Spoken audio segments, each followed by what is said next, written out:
एक डंपर चल रहा है उससे ये साफ कैसा होगा? अरे क्या सर निकाले, सब गंदगी ऐसी पड़ी है। जैसे निकला हाँ 4 दिन से डेली का है, आज अरे आज निकला है। अरे, इससे क्या होगा? ये सब मट्टी निकालना चाहिए ना पूरा। वो निकल आज हो जाएगा। अरे आज हो जाएगा? 2 दिन। अरे दो क्या, एक जेसीबी में कितना दिन काम निकलेगा? 2 जेसीबी डेली का अभी आज सुबह निकला है। किधर अभी निकला सुबह।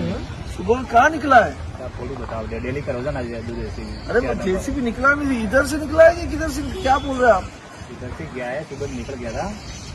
जेसीबी निकलने का लोडिंग करना मांगता है, ये बड़े बड़े ये मांगते हैं, ट्रक्स मांगते हैं आपको ये सब मट्टी उठा के लेके जाने के लिए। तो साफ सफाई होगा ना? साफ सफाई कैसे होगा? आपकी बारिश होगा तो फिर पानी के अंदर जाएगा, लोगों को पता नहीं चलेगा साफ हुआ कि नहीं हुआ।